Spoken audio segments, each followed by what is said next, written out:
অসমৰ মুখ্যমন্ত্ৰীগৰাকীয়ে বিহাৰ দিৱস উদযাপনক লৈ দুটা বেলেগ বিষয়ে একাকাৰ কৰি বিভ্ৰান্তিৰ সৃষ্টি কৰিছে। এটা হৈছে ৰাজভৱনৰ উদ্যোগত যিকোনো এখন ৰাজ্যৰ ষ্টেটহুড ডে উদযাপন কৰা, আৰু আনটো হৈছে ৰাজনৈতিক দলৰ উদ্যোগত বিহাৰ দিৱস পালন কৰা। দুইটা সম্পূৰ্ণ পৃথক বিষয়। ৰাজভৱনৰ উদ্যোগত বিহাৰ দিৱস, উৰিষ্যা দিৱস এই ধৰণৰ দিৱসসমূহ অসমত আগতেও আয়োজন কৰা হৈছে, বা আন আন ৰাজ্যৰ ৰাজভৱনসমূহেও অসম দিৱসৰ আয়োজন কৰে। ভাৰতবৰ্ষৰ একাত্মতাক প্ৰতিফলিত কৰিবলৈ ৰাজভৱনসমূহে আয়োজন কৰা এনে দিৱসক লৈ কোনো মানুহে কাহানিও একো বিতৰ্কৰ সৃষ্টি কৰা নাই। কিন্তু এতিয়া বিজেপিয়ে তিনিচুকীয়া জিলাত বিহাৰী সম্প্ৰদায়ৰ ব্যক্তি বেছিকৈ থকাৰ কাৰণে ৰাজনৈতিক উদ্দেশ্য সিদ্ধিৰ কাৰণে ভোট বেংক সৃষ্টি কৰিবৰ কাৰণে তিনিচুকীয়া জিলাত বিহাৰ দিৱস পাতিবলৈ আৰম্ভ কৰিছে।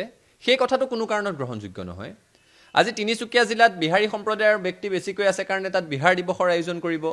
কাইলৈ কোনোবা এটুকুৰা ঠাইত মাৰোৱাৰী সম্প্ৰদায়ৰ মানুহ বেছিকৈ থাকিলে তাত তেওঁলোকে ৰাজস্থান দিৱস আয়োজন কৰিব।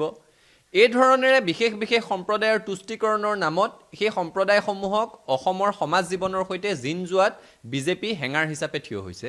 বিজেপিয়ে ভাগ ভাগ কৰিবলৈ বিচাৰিছে, আৰু এনেকুৱা বিজতৰীয়া চিন্তাসমূহক কলিতে মোহাৰিব লাগিব। নহ'লে অবৈধ হিন্দু বাংলাদেশীক নাগৰিকত্ব প্ৰদান কৰা এই দলটোৱে অবৈধ হিন্দু বাংলাদেশীক সন্তুষ্ট কৰিবৰ কাৰণে কোনোবা দিনাখন কৈ দিব যে আমি বাংলাদেশৰ মুক্তি দিৱস পাতিব বিচাৰিছোঁ। সেইটো গ্ৰহণযোগ্য হ'ব পাৰে নেকি? ৰাজভৱনৰ উদ্যোগত কিবা এটা কাৰ্যসূচীৰ আয়োজন কৰাটোক লৈ কোনেও বিতৰ্ক কৰা নাই। মুখ্যমন্ত্ৰীগৰাকীয়ে দুয়োটা কথা একাকাৰ কৰিব নালাগে। আৰু ভূপেন হাজৰিকাদেৱে কেতিয়াবাই কৈ থৈ গৈছে, প্ৰতি অসমীয়া আমি ভাল ভাৰতীয়, আৰু দূৰণিৰ পৰা আহি লুইতৰ পাৰৰে মাটিক মাতৃ বোলা প্ৰতি ভাৰতীয় নতুন ৰূপৰ অসমীয়া। সেই চিন্তনেৰে সৈতে অসমীয়া মানুহ আগবাঢ়ি গৈ আছে। বিজেপিয়েহে ভাগ ভাগ কৰিছে। আৰু অসমীয়া মানুহৰ জাতীয় চেতনাক প্ৰচণ্ড আঘাত কৰা এনে বিজতৰীয়া অনুষ্ঠানৰ আয়োজন কৰিব বিচাৰিলেহে সাম্প্ৰদায়িক উত্তেজনাৰ সৃষ্টি হয়।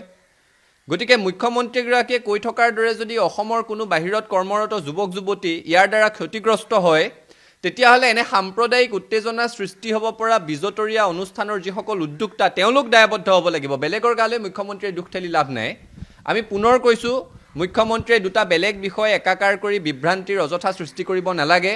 ৰাজভৱনৰ উদ্যোগত বিহাৰ দিৱস পতা, উৰিষ্যা দিৱস পতা পূৰ্বেও হৈছে, বা বাহিৰৰ ৰাজ্যৰ ৰাজভৱনৰ উদ্যোগত অসম দিৱসৰো আয়োজন হয়।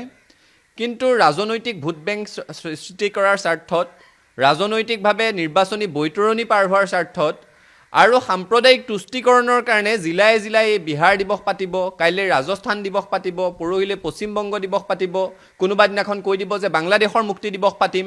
এই ধৰণৰ বিজতৰীয়া চিন্তাক কোনো কাৰণত অসমৰ মানুহে প্ৰশ্ৰয় দিয়া নাছিল, প্ৰশ্ৰয় নিদিয়ে, সেই কথাটো স্পষ্ট।